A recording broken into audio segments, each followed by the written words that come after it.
It's the end of October and interest rates are up. We're going to do the market update here for Central Oregon. It's been several weeks since I've seen you. Let's get into it. Okay, welcome. This is Central Oregon Real Estate Market Update. We're going to do the October market stats recap. We're going to look at the altos reports for Sisters Bend and Redmond, as well as some of the MLS information month over month. We're going to look at September, October, what's changed, and all of that good stuff. So it's good to have you back. I took a break in August to be with my family, and then just have been doing a lot of groundwork for some of the other podcasts that are going to be on this channel as well. So thank you so much for tuning in. We're going to just jump right into the charts on the computer rather than having the different kind of overlay here. So let me know what you think about the feedback. Before we start, please hit that like and subscribe button if you haven't done that already. If you are a buyer from one of our beloved feeder markets, that would be great. You'll be notified as these reports are made available, as well as all of the interviews and different content that's coming out for both local charities here in the area, as well as industry experts, adjacent professionals to the real estate market. So that can include lenders, insurance agents, appraisers, installers, contractors, all of that, to give you their view on the market and what we're finding here in Central Oregon. So with that, let's jump into it. All right, let's start by looking at the altos report for Sisters, Oregon. Let's make this a little bit bigger here. That's great. So we're going to jump over here to the, let me enable this here, jump into this side here, the table. So we can expect that to be the case because interest rates are rising. Generally, list price compensates downward when that happens. Same thing with the median list price of new listings. This is remaining flat. It's just saying that anything that's coming on the market is really in that sort of that lower to mid-market level. But look at this. Price per square foot has been dropping. At the high, it was at close to $500. We've lost almost 10% of that value. Average days on market, it's getting cold. I remember at the peak of the summer, we were looking at 74 days. And now we're up over 120 days, average days on market. This would have been considered a stale listing back in summer, and would not be surprised that some of these were overpriced and have just carried over into the fall. So the median days on market is also increased. We've gone from little over 30% of listings having price reductions to now over 62%. Yeah, this is pretty wild. So here on this side, we've got the market action index is still at 36. The market action index is really a kind of a composite metric that looks at the days on market. It looks at inventory and kind of factors in sort of who has the advantage, right? Is it sellers or buyers? And this, I'm going to say that I think this is a little bit of a misleading picture at this point. It still technically is a seller's market because the supply has also been very low. The interest rate environment, that over 90% of homeowners today have interest rates that are below below 5%. So they're just not motivated to sell unless they have to. And then buyers, of course, are that tends to be the emphasis, right? Is that buyers cannot afford to have these higher interest rates. But I don't think this captures the overall smaller market, right, due to the interest environment. So the dynamic, even though we've dropped well over half in terms of transactions happening every month, year over year, the dynamics still sort of, from a number standpoint, still show that there's low inventory, which there is. There's still only a couple months of inventory in the Sisters market. But I don't think it's as pronounced as this. And this is, in my opinion. And I think that if you're looking at the trends, this kind of tells a story that buyers are really getting much more of an advantage, right, in terms of lower pricing. Sellers are at 62% are taking price reductions. I'm going to jump into the MLS data here and provide a little different perspective. So this search here, let's jump to the search criteria. This is looking at September, right? Here, September on the side, 1st through the 30th. There were 21 closings in the Sisters Market. A couple here in Black Butte Ranch, a few here in town, some out here in Weiss's Creek Preserve and heading out towards Aspen Lakes. So what's interesting about this? Well, if we jump to the stats, this tells us our days on market. Days on market, the median days on market, 27 days. Okay, houses were pretty much still moving within a month. Average was a little bit higher, but average is skewed by homes that have been on the market for a long time. You can see here, high, this is almost a year. So the average is going to get pretty well skewed by these kind of outliers. The median tends to be a better metric because it looks at, let's say there's 100 homes, it's going to look at the 50th home, and that tends to be more in the range. It excludes the outliers. It's not as influenced by that. And so the price change you can see here on average is 4.5%, roughly, right? Reduction on price. It's not too bad. Now let's look at how long, how long homes are on market, and they fall into these different buckets. So we'll look at the cumulative days on the market here. So this is the first month, second month, month 3, so on and so forth, right? So we're looking at, typically, you want to be on and off the market within 60 days. And so if we take the add 52 and 23, well, we're looking at 75% of homes in the Sisters Market were selling within, that closed, sold within 60 days of being on market. So just, roughly that last 25%, and 15% were on market for quite a long time. I think this is a pricing issue. In a lot of cases. So let's jump over to what happened in October, right? Is there any difference? Well, first thing to note, going back to this median, look at these days on market. We went from 27 to almost double in a month. What a cool down, right? That means that homes all of a sudden are sitting on the market longer than they were before. Price reductions.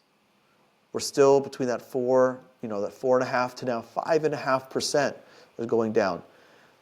And we saw here in this Altos report that it was 62% of these homes. Let's go back to September, the beginning of October. So 50 to 60% of homes are having this price reduction, right? Are having a price reduction, an average price reduction of that between 5.5 or between 4.28 and 5.5%. So a couple big changes, a couple pretty notable changes here. Now let's look at the days on market again. We'll go to the same kind of cumulative days. Okay, so month 1, 44%. Month 2, 5%. So that means, okay, remember, September, 75% of homes that closed in September closed within 60 days. Well, now in October, 50%. Wow. That is a major, major slowdown. Okay, and then we're not drawing out. So this long tail, we kind of flushed out some of those homes that were on the market for quite a while, but these are now starting to stretch out. They don't move, wouldn't be surprised they get relegated to that, to that time on market. So that is what's happening in the Sisters Market.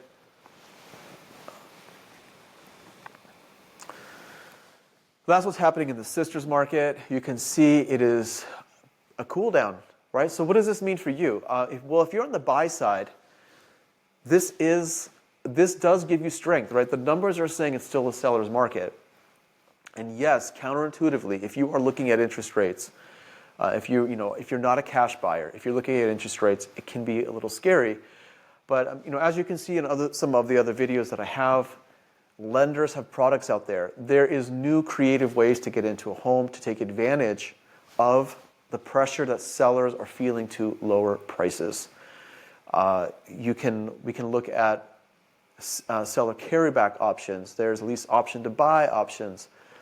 There are really innovative products like, I'll touch on what Adam Ross discussed just the other day, which is this rate rebound program. So you can reserve the right to refi over the next 5 years without paying any money for that. Seller concessions to buy down the rate. So as a buyer, as scary as it looks from the outside, and this is a great opportunity to lock in a lower list price, have the seller even buy the rate down for you with seller concessions to buy that time so that you lock in the lower list price and then can follow on with a lower payment when you can refinance. And again, if it's still an affordability issue, we are having a lot of discussion in the market now about these sort of financing options that are not going through the conventional traditional finance system. You can always ask me about that. There's some really creative and almost sort of blank slate canvas ideas that we can have for you there. All right, so let's jump into Bend. We'll take a look at the same metrics. It's a little bit of a bigger market, but a lot of the same stuff that you're going to see. So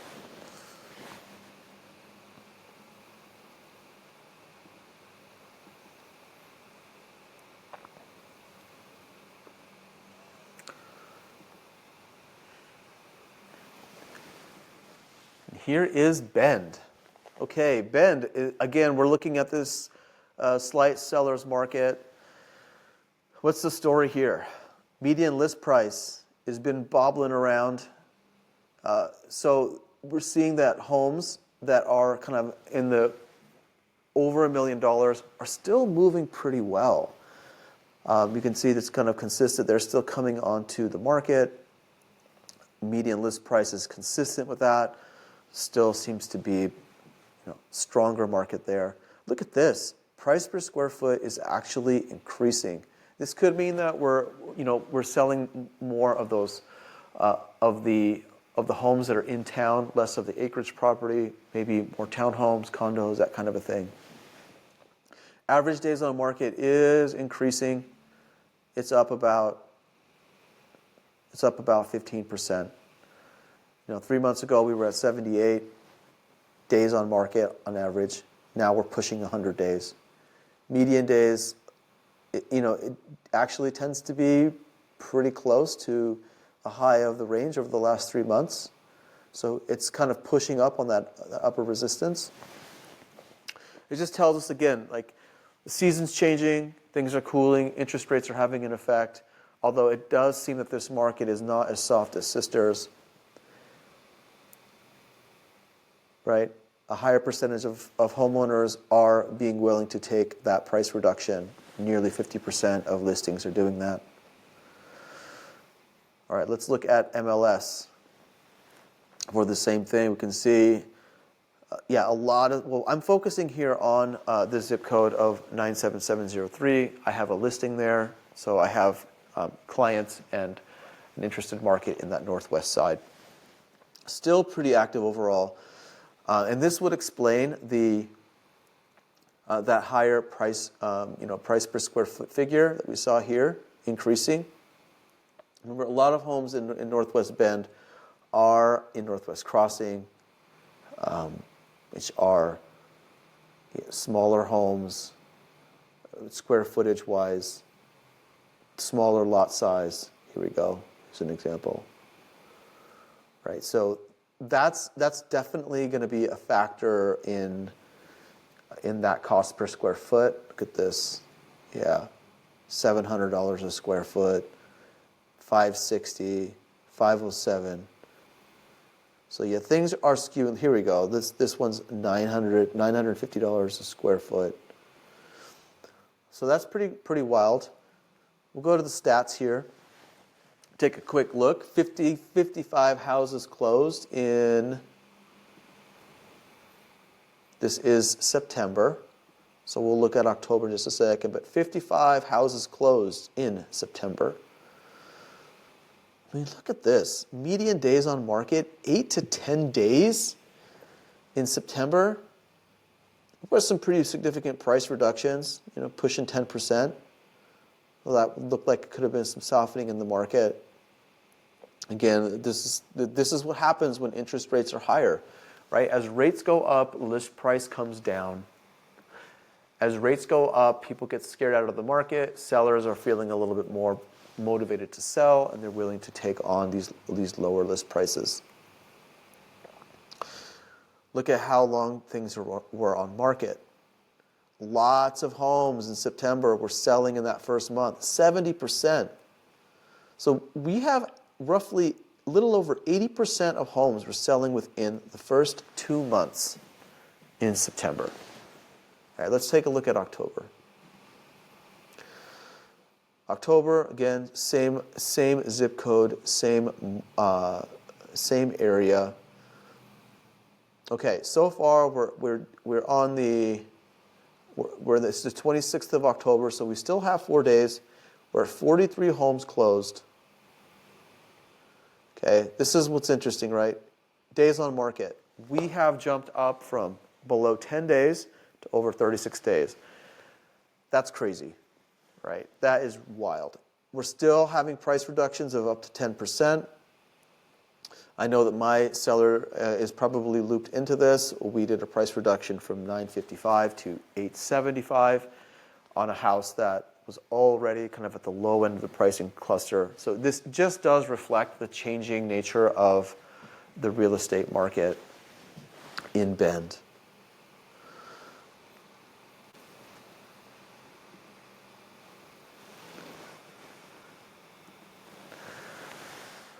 So, Sisters, major cool down. Bend, mild cool down for things that are under $1 million. Things that are over $1 million are still moving pretty fast. I don't have a chart to show you here, but higher percentage of transactions are cash deals, and increasingly we're seeing more creative financing taking shape. So buyers are trying to escape the high interest rate products by looking at doing things like seller carryover, which I will have a series of videos to explain what that means. It's a whole world of different products, and again, if you are buying, it's probably going to become a more prevalent thing, and just we'll prime the pump so you know a little bit more about how those products work. And if you have any questions, of course, feel free to reach out. So the last little leg here is, let's talk about Redmond. Redmond is, as you can recall, Redmond is sort of the down market of the three, right? It's really the place for homes that are, in the $350,000 to $700,000 range for the most part. So it's a really great place in Central Oregon to establish that first home. It tends to be, it was the hottest market over the summer. Lots of volume, still bidding. So let's see what happened there in September and so far in October.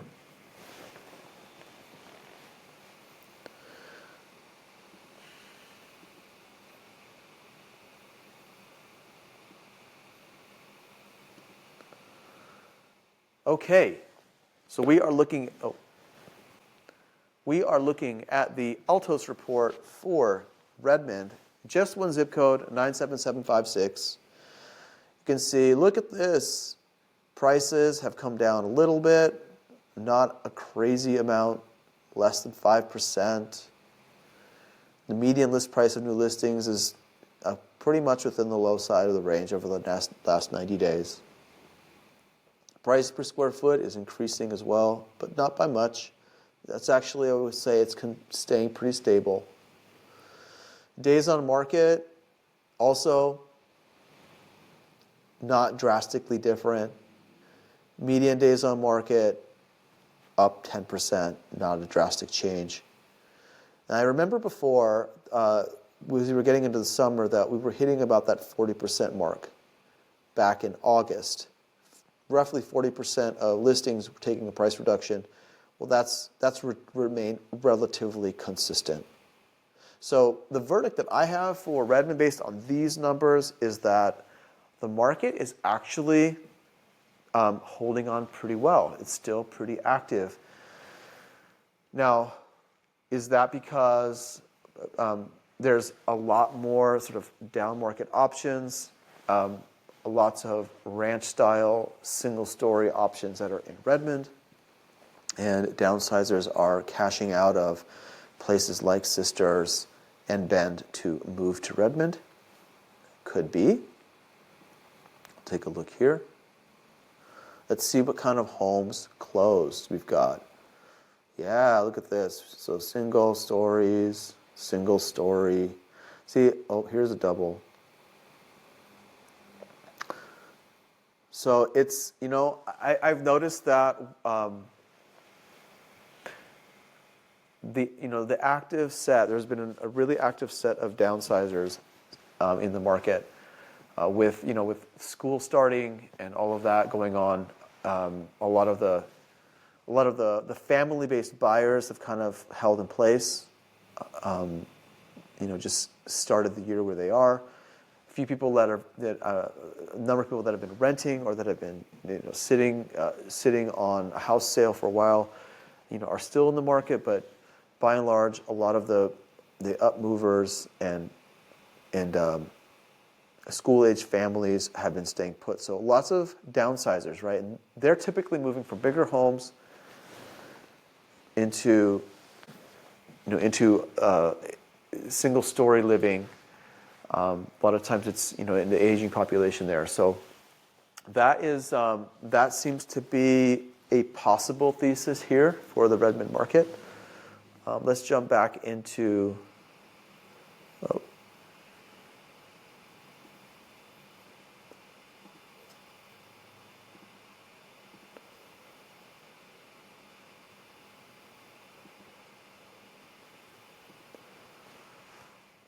Let's jump back into the stats for Redmond. This is in September. 79 homes were sold. Look at that. 24 days was the median days on market. Not a lot of discounting going on. Less than 5%, 3.5% to 4% in September. Days on market on average, so 53 plus 17, 70% of homes were off the market within 60 days. And actually, another almost 14% sold in that third month. Let's take a look at October.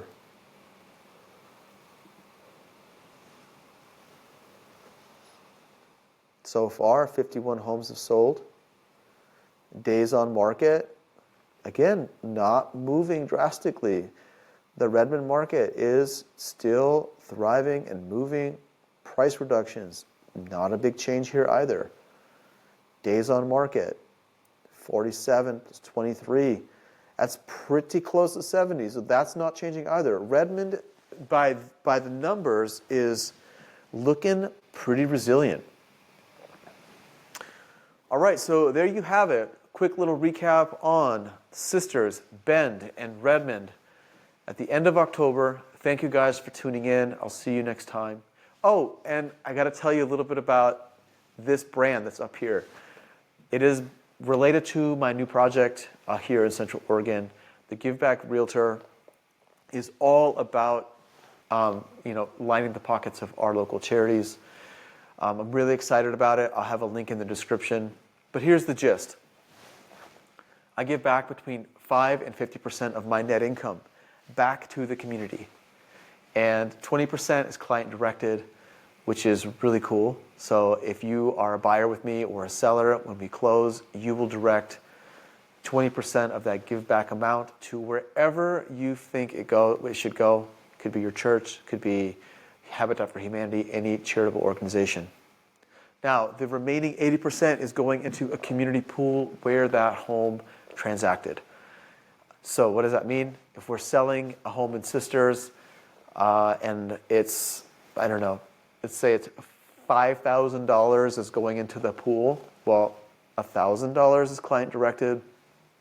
$4,000 goes into the community pool, where at the end of the year, all of that accumulated capital is put to a vote in the community, and you guys decide where it goes.